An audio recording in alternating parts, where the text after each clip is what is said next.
Astaghfirullah. Alhamdulillah wassalatu wassalamu ala Rasulillah wa ala alihi wa sahbihi wa mawalah wa la hawla wa la quwata illa billah. Uhayyikum bitahiyyatil Islam. Assalamualaikum warahmatullahi wabarakatuh.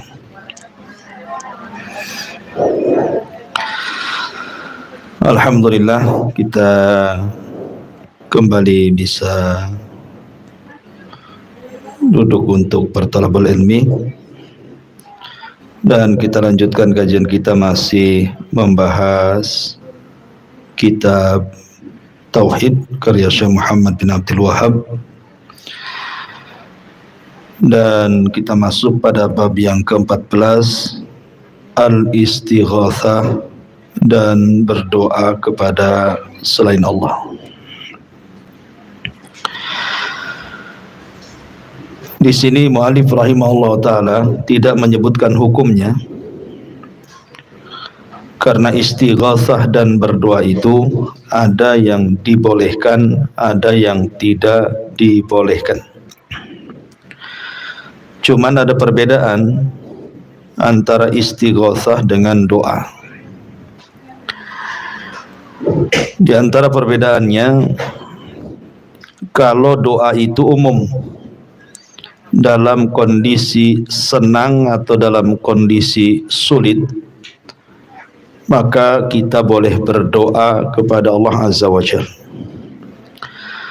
Tetapi istighatsah ini khusus, karena berdoa kepada Allah dalam kondisi sulit, itu disebut istighatsah.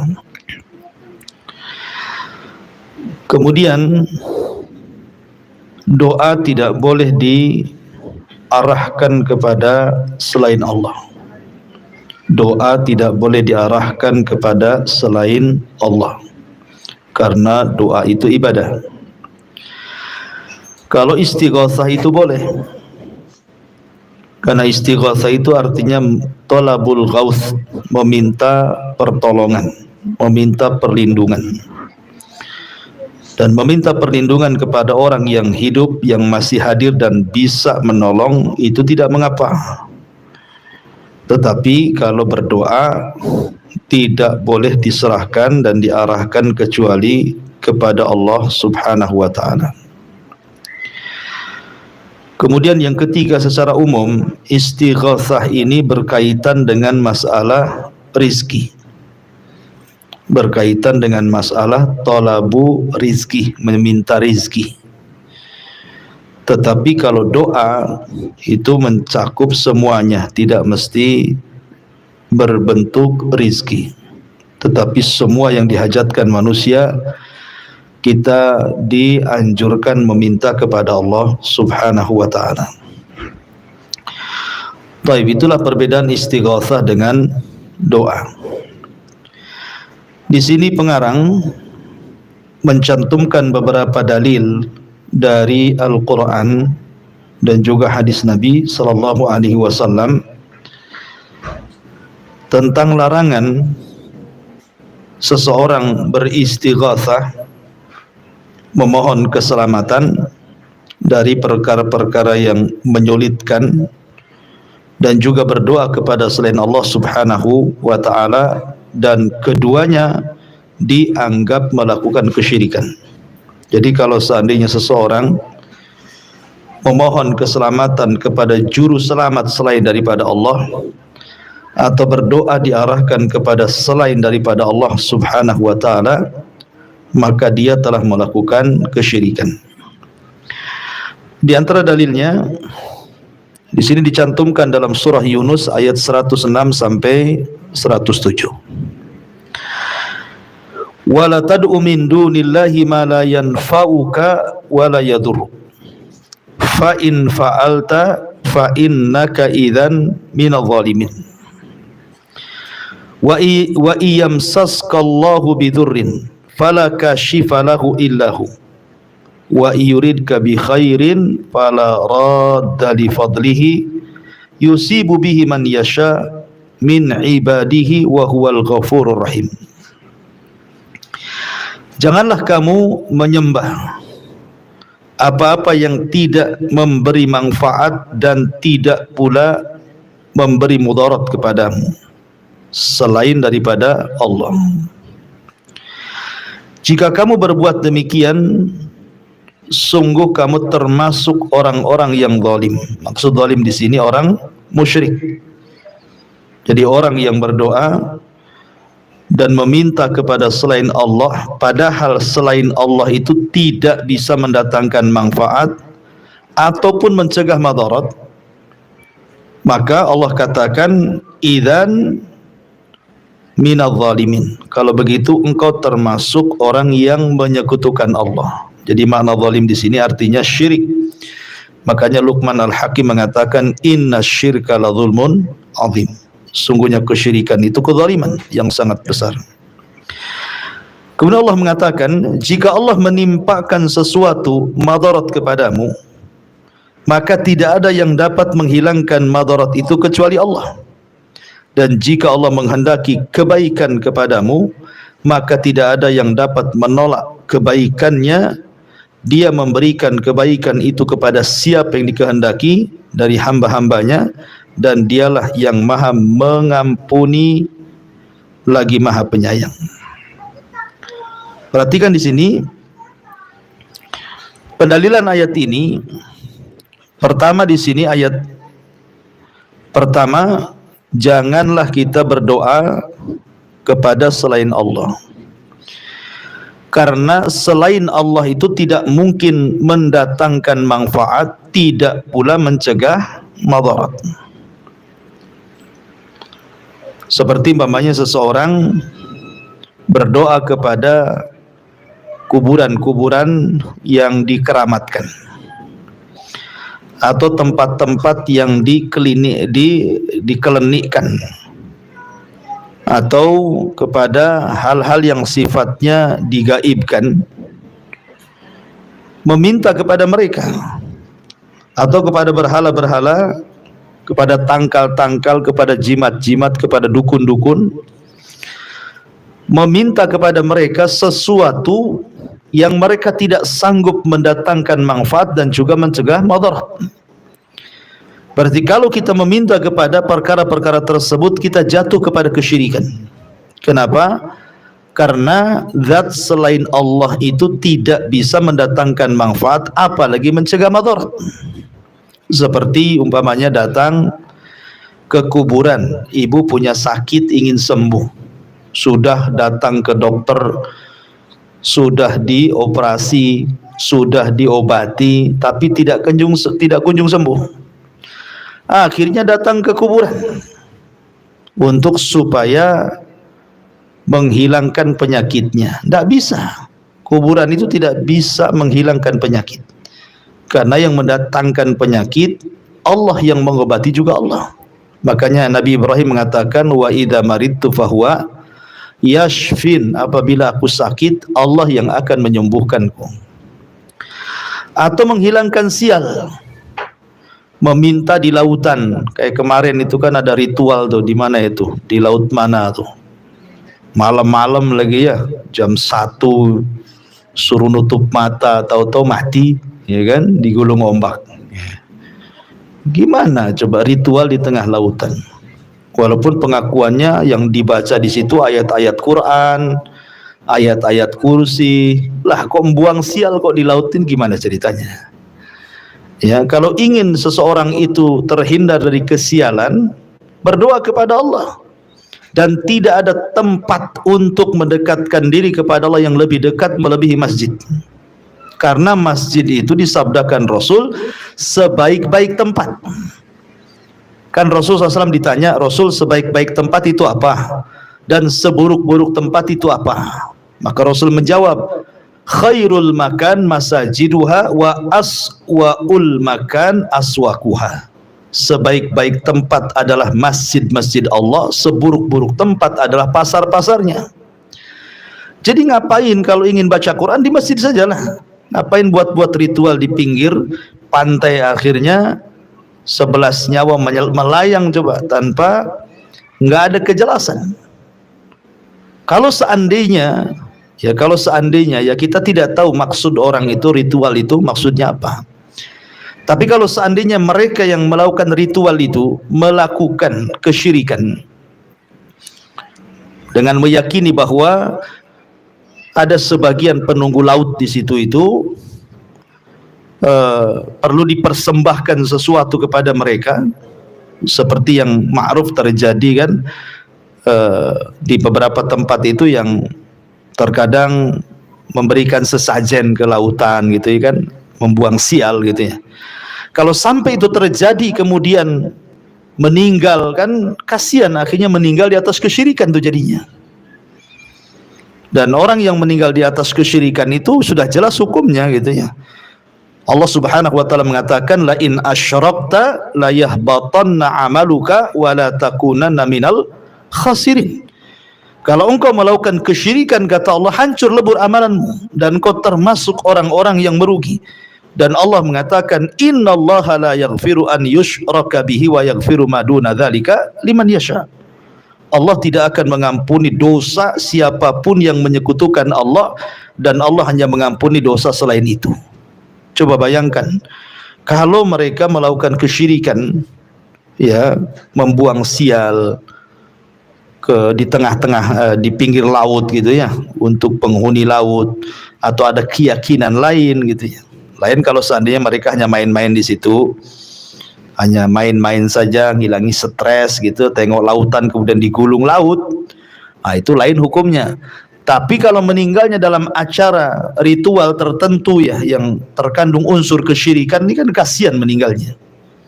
Ya, meninggalnya di atas kesyirikan, padahal Allah Subhanahu wa taala mengingatkan dalam Al-Qur'an itu wala tamutunna illa wa antum muslimun. Jangan mati kecuali dalam kondisi Islam, bukan musyrik ya. Karena di sini Allah yang mengatakan janganlah kamu menyembah apa-apa yang tidak mendatangkan manfaat dan juga tidak mendatangkan madarat. Kalau itu kau lakukan, kamu termasuk orang-orang yang melakukan kesyirikan atau kezaliman. Kenapa? Wa in yamsaskallahu bidurrin fala kashifalahu illahu wa in yuridka bi khairin fala rada li fadlihi yusibu bihi man yasha min ibadihi wa huwal ghafurur rahim. Karena kalau Allah berkehendak menakdirkan seseorang itu madarat, Allah hendak menimpakan madarat, Allah hendak menimpakan kefakiran, sakit, kemiskinan, musibah gitu ya. Enggak ada yang bisa menghilangkan musibah, penyakit, kefakiran, kemiskinan kecuali Allah. Atau sebaliknya, kalau Allah hendak memberikan kesembuhan, Allah hendak menyelamatkan, Allah hendak memberikan kekayaan, tidak ada yang bisa mencegah dia. Ya, karena semua datang dari Allah dan akan kembali kepada Allah. Semua Allah yang turunkan, Allah juga yang akan mengangkatnya. Nah, itulah namanya tauhid, ya kan? Namanya tauhid. Maka jangan berdoa istighatsah kepada selain Allah Subhanahu wa taala. Kemudian juga dalil yang kedua, Allah Subhanahu wa taala mengatakan fabtagu indallahir rizqa wa'buduhu washkuru lahu ilaihi turja'un. Mintalah rizki dari sisi Allah dan sembahlah dia dan bersyukurlah kepadanya, hanya kepadanya lah kalian akan dikembalikan. Perhatikan di sini wabtagu indallahi rizqa, mintalah kepada Allah rizki. Ingat, rizki seseorang itu sudah ditentukan, Bu. Bahkan ada hadis Nabi yang mengatakan la tamutu nafsun hatta tastakmila rizquha. Tidak mungkin jiwa itu diwafatkan sampai disempurnakan rizkinya. Artinya bahwa rizki itu sudah di tangan Allah, sudah dicatat pun di Lauhil Mahfuz. Bahkan sebelum kita lahir saja, ketika ruh ditiupkan, ada malaikat yang mencatat rizkinya. Artinya rizki setiap orang itu sudah jelas gitu lah. Lah kalau sudah jelas rizkinya, ngapain kemudian seseorang itu harus mencari rizki dengan cara yang haram, apalagi dengan cara yang syirik gitu kan? Kan aneh gitu. Kan rizki kan sudah ditentukan. Dan ketika Allah Subhanahu wa taala memberikan rizki, tidak mungkin salah alamat. Dan Allah tidak mungkin mewafatkan kita kecuali sempurnakan rizkinya. Lah kalau sudah jelas kayak gitu, lu ngapain kita capek-capek mencari rizki dengan cara yang haram, dengan cara yang syirik gitu ya. Mencari rizki itu ya ikuti sajalah. Ya, dengan cara mengambil asbab, berusaha, bekerja. Toh juga ketika dia mencuri atau ketika dia bekerja dengan benar, segitu juga dapatnya. Ya, orang yang mendorong ingin lebih dari segi kekayaan, sehingga dia harus mencuri, sehingga dia harus korupsi, sehingga dia harus mencari pekerjaan sampai jatuh kepada kesyirikan, itu hanya sebenarnya sia-sia saja. Karena rizki yang diberikan pun, walaupun dia tempuh dengan jalur yang halal pun, segitu juga dapatnya. Jadi kalau sama-sama dapatnya, yang halal dapat segitu, yang haram dapat segitu, ya bagus yang halal lah ya kan. Selain dapat pahala, Anda dapat dosa. Lah kalau yang haram ini sudah dapat dosa, perhitungannya bukan hanya di dunia, di akhirat juga. Makanya sering saya katakan kisah tentang seorang pengemis di zaman Ali radhiyallahu anhu kan. Sering saya ceritakan Bu ya kan, ini menunjukkan apa? Bahwa rizki itu tidak akan kemana. Pasti Allah Subhanahu wa taala akan berikan secara sempurna sebelum kematiannya. Ketika seorang pengemis datang kepada Ali radhiyallahu an, kemudian Ali radhiyallahu an ketika itu hendak menjanjikan memberikan uang 400 dirham. Tetapi setelah dicari-cari nggak ketemu tuh 400 itu. Sampai pengemis ini akhirnya pergi dan mencuri pelananya kudanya Ali. Setelah kemudian dicari pengemis itu sudah pergi, yang datang pembantunya dan menceritakan, wahai Amirul Mukminin, pelana kuda kita hilang dan dicuri orang. Kata Ali radhiyallahu anhu, ya sudah, ini saya di tangan saya ada uang 400, tadinya saya hendak memberikan kepada pengemis tapi dia sudah pergi, kau belilah pelana itu dengan 400 ini. Berangkat dia ke pasar. Rupanya dapatlah pelana dengan harga yang sama 400. Ketika dibawa pulang, Ali radhiyallahu anhu kaget gitu kan. Kenapa? Karena pelana itu adalah pelana kuda kita. Engkau beli dari siapa? Kemudian dia menceritakan ciri-ciri orang yang menjualnya. Rupanya yang menjual itu pengemis yang mau dikasih uang 400 itu. Maka Ali bertakbir, Allahu Akbar. Coba pengemis itu sabar sedikit, pasti dia dapat uang 400 dari saya dengan cara halal. Tapi karena tidak sabar, justru dia mencuri pelana, walaupun sama-sama 400, tapi jalurnya haram. Kan? Rizki itu nggak kemana, 400 juga dapatnya kan. Makanya sabar dalam mencari rizki itu penting. Ya, karena banyak orang yang tidak sabar akhirnya jatuh kepada kesyirikan, jatuh kepada keharaman. Ya, fabtagu indallahi rizqa. Wa'buduhu, dan menyembahlah Allah kalian. Washkuru lahu, dan bersyukurlah kepada Allah. Ilaihi turja'un, dan kepada Allah kalian dikembalikan. Syahidnya di sini bahwa kita dalam meminta rizki itu tidak boleh diselewengkan kecuali kepada Allah Subhanahu wa taala. Kemudian Allah mengatakan dalam surah Al-Ahqaf ayat 5 sampai 6. Wa man adhallu mimman yad'u min dunillahi ma la yastajibu lahu ila yaumil qiyamah wa hum an du'aihim ghafilun wa idza khusyiran nasu kanu lahum a'da wa kanu bi ibadatihim kafirun. Siapakah yang lebih sesat dari orang-orang yang menyembah sesembahan selain daripada Allah? Siapa lagi yang lebih sesat? Artinya sesat-sesatnya manusia adalah yang melakukan kesyirikan. Tidak ada manusia lebih sesat daripada orang pelaku syirik ini. Karena di sini Allah mengatakan siapa yang lebih sesat daripada orang yang menyembah sesembahan selain daripada Allah, yang tidak dapat mengabulkan doanya sampai hari kiamat, dan mereka lalai dari doa mereka. Apabila manusia dikumpulkan pada hari kiamat, niscaya sesembahan-sesembahan itu menjadi musuh mereka dan mengingkari perjanjian-perjanjian mereka. Di sini juga jelas bahwa percuma meminta kepada selain Allah itu tidak akan dikabulkan. Begini Bu ya, soal istighatsah ini secara ringkas. Ya, saya jelaskan. Pertama, hukum istighatsah. Hukum istighatsah itu kalau seandainya diarahkan kepada sesuatu yang tidak sanggup untuk mengabulkannya, maka ini termasuk kesyirikan kepada Allah Subhanahu wa taala. Seperti istighatsah ke orang yang sudah mati. Kan orang yang meninggal itu enggak mungkinlah mengabulkan doa. Dia sendiri sudah berbeda kehidupannya kita dengan mereka. Mereka ada alam barzah. Mereka sedang sibuk dengan himpitan kubur, dengan fitnah kubur, dengan azab kubur, dengan nikmat kubur gitu ya. Mereka tidak mungkin mengabulkan permintaan orang yang meminta di atas kuburan. Coba ingat Bu, tahun-tahun dulu gitu ya, saya masih kecil-kecil itu. Masih tersebar dulu perjudian, macam-macam judi ya. Dulu itu kan ada judi togel tuh, ya. Itulah minta nomor itu sampai ke kuburan Bu. Sampai mereka itu etikaf di kuburan tuh satu malam, mereka tidur di kuburan hanya nunggu dapat wangsit nomor togel, ya kan? Coba zaman dulu tuh. Ini kan kejahatan kesyirikan yang terstruktur namanya. Kenapa? Karena judi saja sudah maksiat, minta lagi ke kuburan, syirik pula kan begitu.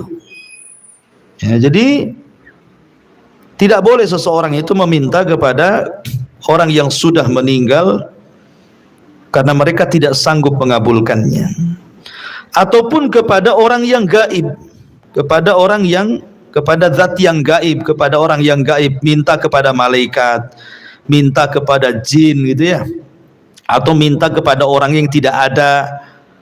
Sementara mereka tidak sanggup mengabulkan kecuali Allah. Seperti umpamanya minta diselamatkan dari neraka, minta dimasukkan ke sorga. Mana bisa jin, malaikat, manusia mengabulkan itu? Itu kan Allah Subhanahu wa ta'ala, hak prerogatif Allah tentang neraka dan sorga itu ya. Makanya ada kisah di zaman Nabi gini Bu. Jadi Rasul itu kan pulang dari perang Khaybar. Jadi karena kekurangan bekal di tengah jalan, dijamulah oleh seorang nenek dari nenek-nenek Yahudi. Jadi ada rumah nenek Yahudi ngasih jamuan makanan karena Rasul pulang dari perang itu ya, habis bekal, nggak ada minum, nggak ada yang dimakan, dijamu pula sama seorang nenek dari nenek-nenek Yahudi ini baik gitu ya, ngasih makan, ngasih minum Nabi dan para sahabatnya. Dan Nabi SAW itu kan pantang orangnya, kalau ada orang berbuat baik pasti Rasul akan berlipat ganda membalas kebaikannya. Itu kebiasaan Nabi seperti itu. Kalau ada orang berbuat baik sama Nabi, maka Nabi akan membalasnya dengan berlipat ganda itu. Jadi Nabi SAW tanya sama nenek ini, "Nek, karena engkau sudah berbuat baik sama saya, sudah ngasih makan, ngasih minum, ngasih tempat tinggal, bersinggah di sini, beristirahat gitu ya. Kira-kira nih kalau saya nanti sampai di Madinah, apa yang nenek butuhkan kami siap untuk memberikan." Tiba-tiba nenek ini di luar dugaan Rasul. Dia mengatakan, "Aku ingin anjing supaya bisa menjaga kambing-kambingku. Aku ingin unta supaya aku bisa menungganginya dan tidak jalan kaki. Aku ingin seorang budak menjadi pembantu di rumahku supaya aku tidak capek-capek bekerja. Aku ingin ini, aku ingin itu, aku ingin ini, aku ingin itu." Banyak kali Bu permintaannya nenek ini. Apa memang begitu nenek-nenek ya? Suka banyak minta gitu.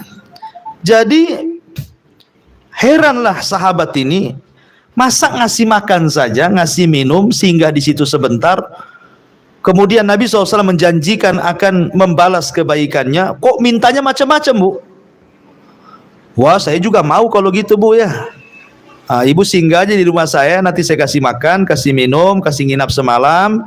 Nanti ibu ngomong sama saya, "Tat, kira-kira Ustadz sudah berbuat baik sama saya, kira-kira apa nih balasan saya kepada Ustadz?" Kemudian kata anak, "Gini saja, besok belikan mobil satu, motor satu, kasih pembantu satu gitu. Kan enak ya kan. Ya. Jadi kan sahabat ini heran, kok cuman gitu saja, kok aneh-aneh mintanya. Jadi Nabi SAW mengatakan kepada nenek ini, "Nek, saya ingin bercerita," kata Rasul kan. "Lemahkah engkau wahai nek, seperti tidak ingin lemahkah engkau wahai nek seperti nenek di zaman Bani Israel? Kenapa engkau tidak meniru seperti nenek di zaman Bani Israel? Lemahkah engkau nenek untuk meniru seperti nenek di zaman Bani Israel?" Gitu maksudnya lafaz hadisnya. Kemudian sahabat bertanya, "Apa maksudmu wahai Rasul? Nenek di zaman Bani Israel itu apa maksudnya?" Jadi kata Nabi SAW, gini dulu, ada seorang nenek di zaman Bani Israel. Ketika Nabi Yusuf alaihissalam ketika Nabi Musa alaihissalam membawa Bani Israel dari Mesir menuju Palestina, nyasar jalannya, tidak tahu jalan kemana, linglung. Kemudian orang-orang yang berakal di lingkungan Nabi Musa mengatakan, "Kenapa kita disesatkan jalannya? Jangan-jangan karena kita tidak membawa jasadnya Nabi Yusuf. Bukankah Nabi Yusuf pernah berpesan sebelum meninggal agar jasadnya jangan dikuburkan di Mesir, tapi bawa ke Palestina?" Maka Nabi Musa teringat dengan wasiat Nabi Yusuf, ya pendahulunya. Kemudian dicarilah kuburan Nabi Yusuf untuk digali dan jasadnya mau dibawa ke Palestina. Lah ketika itu tidak ada yang tahu kuburan Nabi Yusuf kecuali seorang nenek. Nenek-nenek itu yang tahu. Itu pun cuma satu orang aja, nenek-nenek itu yang tahu kuburan Nabi Yusuf itu. Jadi Nabi Musa bertanya kepada nenek itu, "Nek, saya kemari, kenalkan saya Musa, ini semua Bani Israel. Kami kemari hanya mencari kuburannya Nabi Yusuf di mana. Kami mau gali dia, mau bawa jasadnya ke Palestina." Ya. Tiba-tiba nenek itu mengatakan, "Baik, saya akan kutunjukkan kuburan Nabi Yusuf. Akan kutunjukkan kuburan Nabi Yusuf. Tapi syaratnya saya harus minta sesuatu. Nggak bisa main tunjuk-tunjuk kalau tidak ada upah," katanya kan. "Oke," kata Musa, "upahnya apa?" Rupanya di luar dugaan Nabi Musa. Nenek ini meminta kepada Nabi Musa, "Wahai Musa, aku tidak meminta apa-apa kecuali jadikan diriku temanmu di sorga." Nah, kan? Subhanallah. Itulah harusnya kalau sudah nenek-nenek itu jangan macam-macam. Nah, kayak nenek-nenek inilah. Ya, "Aku ingin menjadi temanmu di sorga." Kalau sekarang kan tidak, nenek-nenek ini kalau anaknya sudah banyak hartanya, kadang-kadang aneh-aneh. "Nah, kapan ajak nenek ke Singapura?" Kadang-kadang. Ngapain ke Singapura? Nengok aja lah di Bukit Senyum, saya nampak tuh Singapura tuh, ya kan? "Nek, kemana?" Jadi aneh-aneh. Kalau sudah nenek-nenek itu ya sudahlah, dekat dengan Allah, banyak berzikir, banyak baca Quran, banyak ingat, namanya sudah nenek-nenek. Ya, kayak nenek ini kan baik tuh. Dia ingin menjadi teman Nabi Musa di sorga. Ini kan permintaan mustahil, Bu. Ya, mustahil kan permintaan seperti ini. Kenapa? Pertama karena yang memasukkan ke sorga bukan Nabi Musa. Yang punya sorga itu Allah. Yang memasukkan dan mengeluarkan dari sorga itu Allah. Musa tidak punya wewenang memasukkan orang ke sorga. Yang kedua, jadi teman Nabi Musa pula di sorga. Maka Musa terdiamlah, karena Musa kan tidak mungkin mengabulkan, itu bukan wewenang dia. Musa terdiam. Akhirnya Jibril datang, memberitahu dan mengatakan, "Ya Musa, Allah sudah mengizinkan nenek itu," katanya. Masya Allah. Akhirnya kemudian kata Nabi Musa, "Ya, aku akan jadikan kau temanku di sorga, asal kau tunjukkan di mana kuburan Nabi Yusuf." Lah kembali ke kisah pertama. Jadi Rasul ini ngomong sama nenek-nenek Yahudi ini, "Nek, lihat kisah nenek di zaman Yahudi itu. Dia minta jadi teman seorang nabi di sorga. Kau pula pengen ini, pengen ini, pengen itu, macam-macam dunia." Ya, makanya Rasul mengatakan, "Lemahkah engkau wahai nek untuk seperti nenek di zaman Bani Israel?" Ya, minta imbalan sorga bukan dunia, gitu maksudnya ya. Lah syahidnya di sini, nenek di zaman Bani Israel ini meminta kepada Musa untuk dimasukkan ke dalam sorga kan, dan dijadikan temannya. Musa tidak bisa, ya memang Musa tidak bisa sanggup mengabulkan itu. Dia seorang nabi, tapi tidak sanggup memasukkan orang ke sorga karena itu hak Allah. Maka istighatsah meminta perlindungan kepada orang gaib ataupun orang yang tidak sanggup mengabulkan kecuali Allah, itu pun termasuk hal-hal yang dilarang gitu ya, nggak boleh, karena manusia itu tidak sanggup, ada hal-hal yang tidak sanggup kecuali Allah yang memberikannya. Taib. Kemudian Allah Subhanahu wa taala berfirman juga, amman yujibul muttarra idza da'ahu wa yakshifus su'a wa yaj'alukum khulafa'al ardi a ilahum ma Allah qalila ma tadhakkarun. Siapakah yang mengabulkan doa orang-orang yang dalam kesulitan apabila dia berdoa kepadanya, dan yang menghilangkan kesusahan, dan yang menjadikan kalian manusia saling bergantian di muka bumi? Apakah di samping Allah ada sesembahan yang lain? Amat sedikitlah kalian yang mengingatnya. Taib. Di sini Allah mengatakan amman yujibul muttarra idza da'a. Siapakah yang mengabulkan doa orang yang kesulitan? Ya Allah lah. Tidak ada yang bisa menghilangkan kesulitan kecuali Allah. Makanya saya nasihatkan, Bu, sesusah-susah apapun, mau susah berat, mau susah ringan, jangan mengeluh di medsos. Jangan. Ya, jangan nulis status. Ditulis dari status itu, aduh hari ini tak ada beras. Ngapain? Kok nulis status kayak gitu itu? Ya. Minta, kalau tidak ada beras, minta sama Allah. Oh, jangan minta sama Facebook, sama Instagram, sama status, nggak akan tuh. Ya, tiba-tiba kemudian dikirim foto sawah sama kawannya. Suruh panen sendiri. Kan lucu jadinya. Jadi kalau mau ngeluh itu ngeluh kepada Allah. Ayat ini, Bu, ada satu kisah nih. Ayat ini, ayat surat apa tadi? Amman yujirul muttarra, itu surat An-Naml ayat 62. Ada satu kisah menarik di sini. Jadi gini, Bu, ada seorang ulama bercerita. Jadi dahulu ada orang soleh. Dahulu ada orang soleh. Orang soleh ini pembisnis. Memang dia seorang pembisnis, dan di zaman itu kan untuk mengantarkan barang dari satu daerah ke daerah berikutnya kan menggunakan unta atau keledai, Bu, ya.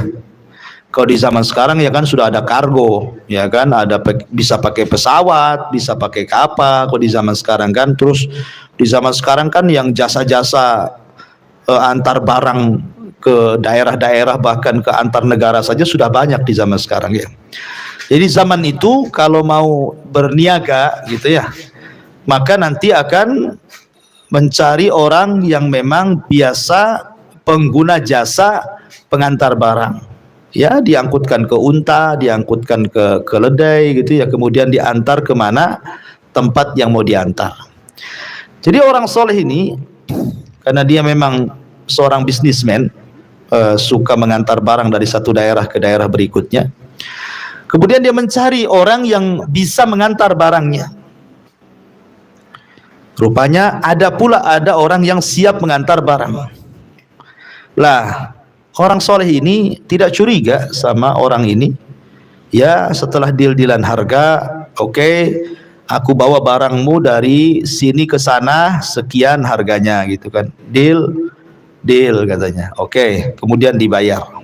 Berangkatlah orang soleh ini dengan barangnya bersama orang yang punya jasa angkut barang itu menuju tempat yang dituju orang soleh itu.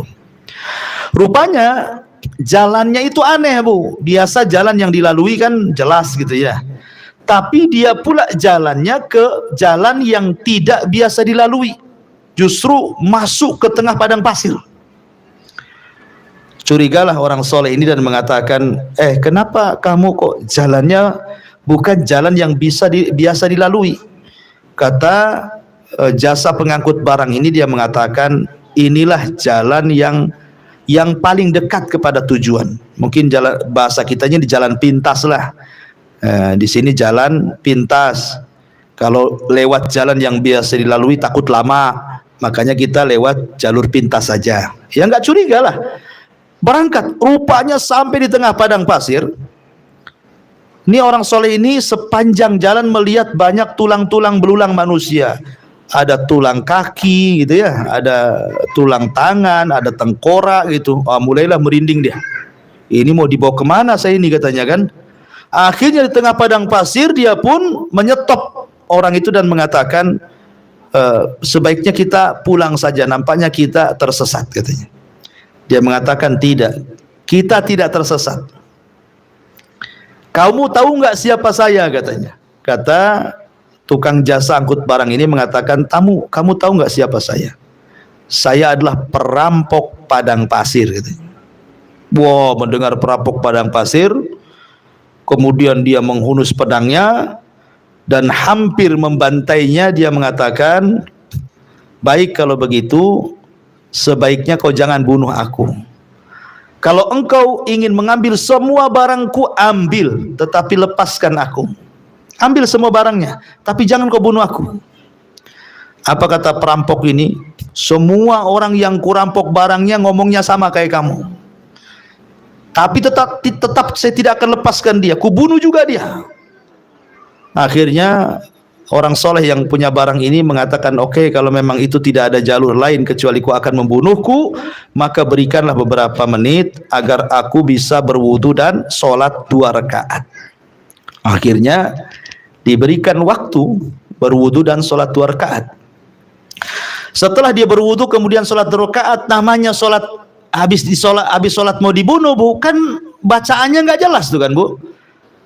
Cobalah ibu habis sholat mau dibunuh gitu, kira-kira hafal nggak Fatihah itu? Ya nggak hafal lah Bu, karena bayangannya ini habis sholat mau dibantai, habis sholat mau dibunuh, lupa semuanya.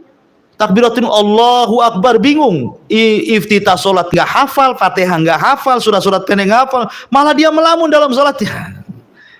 Akhirnya dia berusaha menghafal ayat tetapi tidak hafal-hafal juga. Tiba-tiba Allah ilhamkan, terbensitlah ayat yang kita baca surah An-Naml ayat 62 ini. Tiba-tiba dia terbesit ayat ini, ayat An-Naml 62, langsung dibaca sama dia. Amman yujibul mudtarra idza da'ah wa yaksifus su wa yaj'alukum khulafa'ul ar a ilahu ma Allah qalila ma tadhakkarun. Siapakah yang mengabulkan doa orang yang dalam kesulitan kalau bukan karena Allah? Ya. Siapakah yang bisa menyingkap kesulitan dan yang menjadikan kalian manusia saling berganti di permukaan bumi kecuali Allah? Dia baca terus saja, siapakah yang bisa mengabulkan doa kesulitan kecuali Allah, sampai akhirnya Allah takdirkan di tengah-tengah dia sedang sholat, dari kejauhan ada kuda berwarna putih, penunggangnya putih, di tangannya ada pedang, tiba-tiba melesat dari kejauhan, mendekat kemudian menabrak perampok itu sampai mati. Coba, ya kan? Kemudian setelah sampai mati perampok itu, maka dia pun cepat-cepat balik, dia ambil dagangannya, dia cepat-cepat balik gitu ya. Rupanya Allah kirim malaikat untuk menolong. Kan terkadang dalam kondisi kesulitan seperti ini, ya siapa yang menolong kalau bukan karena Allah? Makanya dalam kondisi apapun, ya dalam kondisi apapun mintalah kepada Allah. Sampai-sampai kata Rasul, walaupun tali sendal putus saja kata Rasul, minta kepada Allah. Seandainya ibu nih dari rumah ke sini ke pengajian putus sandalnya, minta sama Allah. Bukan berarti tiba-tiba tali sandalnya dari atas jatuh, enggak. Ya mungkin boleh jadi tiba-tiba ada tukang sol di depan kita, akhirnya selamatlah kita gitu ya. Atau tiba-tiba ada kawannya nampak, kasihan, kok itu enggak ini, ya putus, gini saya ada di rumah, makin enak lagi kan gitu ya. Jadi dari mana kita kan tidak tahu dari mana Allah Subhanahu wa taala akan berikan rizki. Ya. Kemudian yang terakhir, Nabi sallallahu alaihi wasallam bersabda dalam sebuah hadis yang dikeluarkan Imam Tabrani, walaupun hadis ini dinyatakan lemah sebagian para ulama, meriwayatkan bahwa dulu pada zaman Nabi ada orang munafik yang sering mengganggu orang-orang mukmin. Maka salah seorang dari mereka berkata, mari kita beristighatsah, meminta bantuan kepada Rasulullah dari orang munafik ini. Maka Nabi SAW menanamkan tauhid di hadapan para sahabat dan mengatakan, innahu la yastaghitsu bi innama yustaghatsu billah, sesungguhnya tidak dibolehkan beristighosah kepadaku. Istighosah itu hanya milik Allah Subhanahu wa taala. Intinya, ibu-ibu yang dirahmati Allah Subhanahu wa taala, maka secara ringkas saja tentang masalah istighosah ini. Jadi istighosah ini terbagi menjadi tiga. Istighosah ini terbagi menjadi tiga. Satu, apabila istighosah itu diberikan kepada orang yang sudah meninggal, kemudian meminta sesuatu yang mustahil dikabulkan, maka ini syirik, ya. Seperti orang meminta rizki ke kuburan gitu ya, meminta supaya tokonya laris, warungnya laris, usahanya lancar, kemudian datang ke kuburan, kemudian minta pemilik kubur agar rizkinya diluaskan, maka ini kesyirikan. Kemudian yang kedua, meminta pertolongan juru selamat kepada orang yang masih hidup orangnya dan dia sanggup menolong, maka tidak mengapa, hal ini mubah. Seperti di zaman Nabi Musa, ada anak muda berkelahi, kemudian yang satu meminta pertolongan kepada Musa, maka Musa pun menolongnya, akhirnya sampai membunuhnya tanpa sengaja. Artinya meminta pertolongan dan dia sanggup menolong, nggak apa-apa. Kemudian yang ketiga, meminta pertolongan dengan kepada Allah Subhanahu wa taala, dan ini adalah tauhid, ya. Jadi mintalah sesuatu itu kepada Allah langsung. Idasta'anta fasta'in billah, apabila meminta pertolongan maka mintalah pertolongan kepada Allah Subhanahu wa taala. Wallahu alam. Taib, sampai di sini kajian siang ini. Kita buka tanya jawab, silakan kalau ada yang mau bertanya. Tafadhol.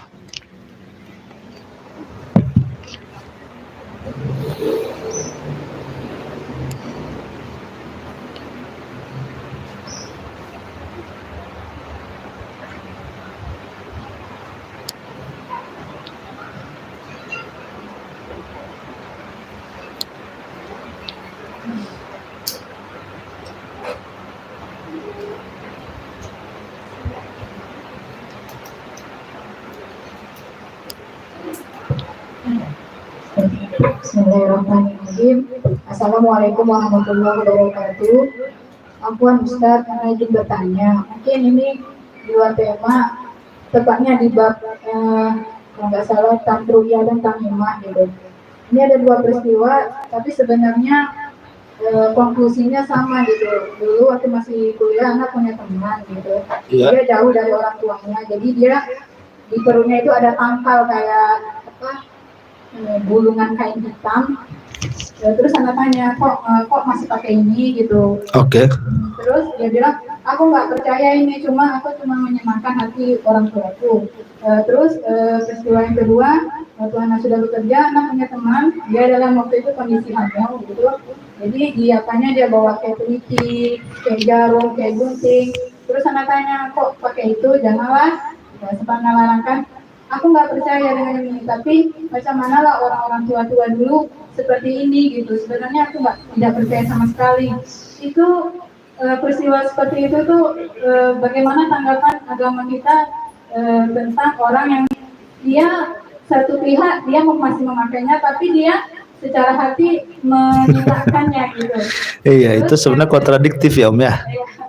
Terus yang kedua, kalau boleh lanjutkan. Boleh, 5 pun boleh. Begini Ustaz, bagaimana hukumnya dalam Islam jika kita berdoa tapi memohon keburukan kepada pihak-pihak yang kita rasa sudah zalim berkali-kali kepada kita? Anak rasa itu cukup. Wassalamualaikum warahmatullahi wabarakatuh. Waalaikumsalam warahmatullahi wabarakatuh. Iya, bagaimana hukum memakai, ya, bisa dimakan, bro. Memakai tangkal, tapi dia tidak yakin dengan tangkalnya, ya kan? Ya, alhamdulillah.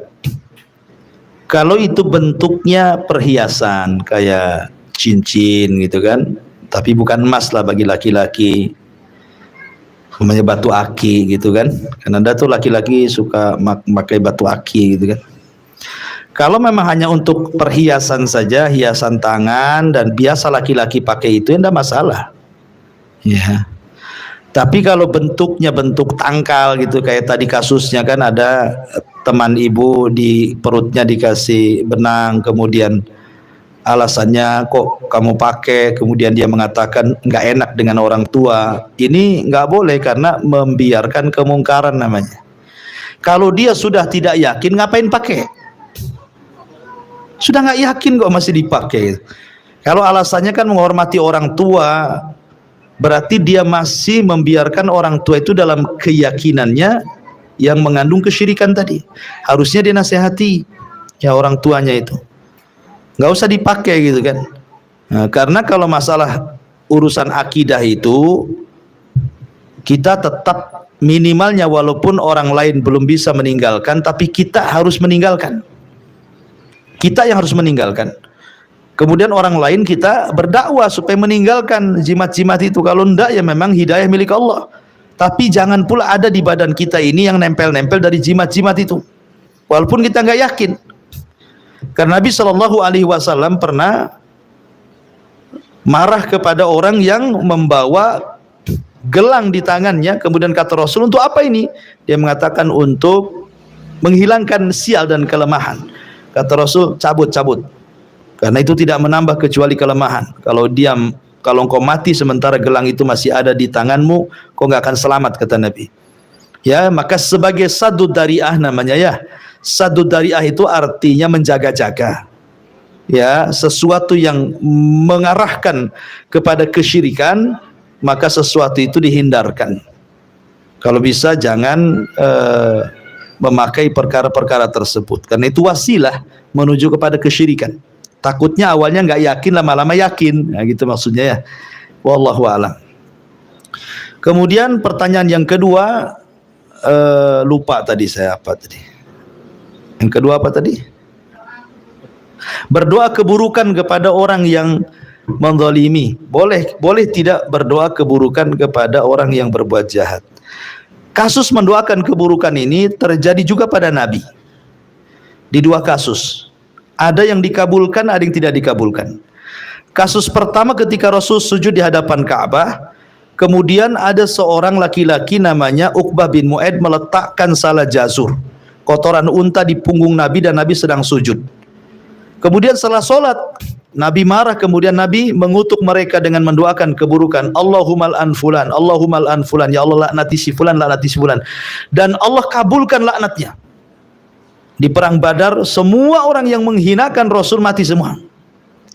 Kemudian kasus yang kedua di perang Uhud, Nabi Shallallahu Alaihi Wasallam pernah dilukai gerhamnya, dilukai gigi depannya sehingga rompang. Ya, maka Nabi Shallallahu Alaihi Wasallam mendoakan keburukan dan mengatakan kaifa yuflihul kaum sajju nabiyahum. Bagaimana sebuah kaum akan selamat sementara mereka menyakiti nabinya.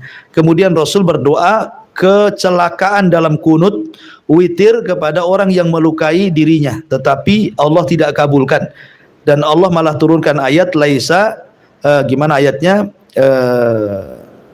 laisal amru min syai'in, ya, bukanlah urusanmu wahai Muhammad tentang mereka. Ya, lafadznya gimana lupa saya, nanti ada dalam kitab tauhid itu, tapi yang jelas bahwa ayat itu menjelaskan tidak ada urusan antara doa Nabi dengan takdir Allah Subhanahu wa taala.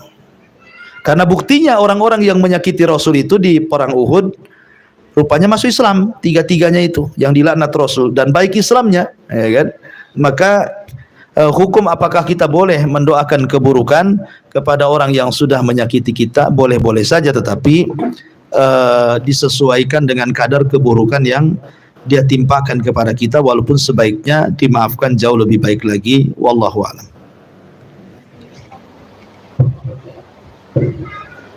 Assalamualaikum warahmatullahi wabarakatuh. Waalaikumsalam. Afwan ingin bertanya, bagaimana istighosah yang dilakukan kebanyakan orang sekarang, misalnya seperti sebelum ujian nasional atau dalam mendoakan apa gitu, Ustaz, bagaimana Islam memandang istighosah yang dilakukan pada umumnya sekarang? Alhamdulillah, sekali lagi istighatsah itu sebuah ibadah. Dan istighatsah itu talabul ghaus, meminta pertolongan. Dan minta pertolongan itu hanya diberikan kepada Allah Azza wa Jalla. Ya. Seperti orang anak yang ingin ujian, mengadakan istighatsah supaya lulus.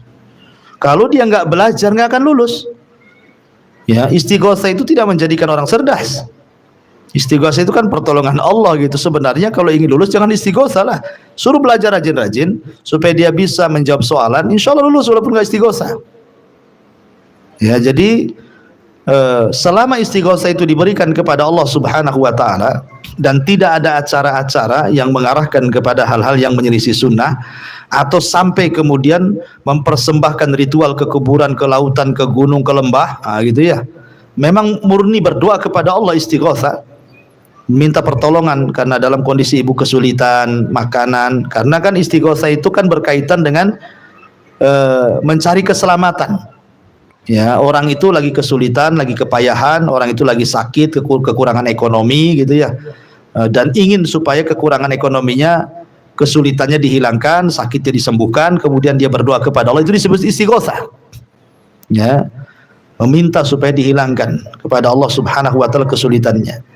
Tapi kalau sudah ada acara-acara yang tidak sesuai dengan syar'i, kemudian menyelisih sunnah, kemudian sampai bicara sesajen-sesajen dan begitu seterusnya, maka itu menjurus kepada kesyirikan, ya. Wallahu a'lam. Kemudian di sini ada pertanyaan dari Habibi Sidoarjo, ya, di channel YouTube. Assalamualaikum Ustaz, apakah sedekah karena Allah itu bisa menangkal keburukan? Ya, Rasulullah sallallahu alaihi wasallam mengatakan, masani'ul ma'ruf taqi masari usu, ya, bahwa sana'iul ma'ruf taqi masari usu. Kata Nabi sallallahu alaihi wasallam, sedekah atau kebaikan itu bisa mencegah keburukan. Jadi sedekah itu juga bisa mengantarkan seseorang kepada husnul khatimah. Ya, dan bisa mencegah keburukan apapun sampai kepada su'ul khatimah sedekah itu. Jadi kalau orang rajin sedekah, minimalnya bisa menangkal seorang meninggal dalam kondisi su'ul khotimah, atau bisa menangkal keburukan-keburukan yang lain. Karena sedekah itu bisa menangkal amarah Allah. Jadi kalau Allah hendak murka dengan kita bersedekah, maka teredamlah amarah Allah sehingga keburukan tidak ditimpakan kepada kita. Wallahu a'lam. Taib, sampai di sini saya kira cukup. Kita tutup dengan kafaratul majlis. Subhanakallahumma bihamdika asyhadu an la ilaha illa anta astaghfiruka wa atubu ilaik. Allahu taala alam. Assalamu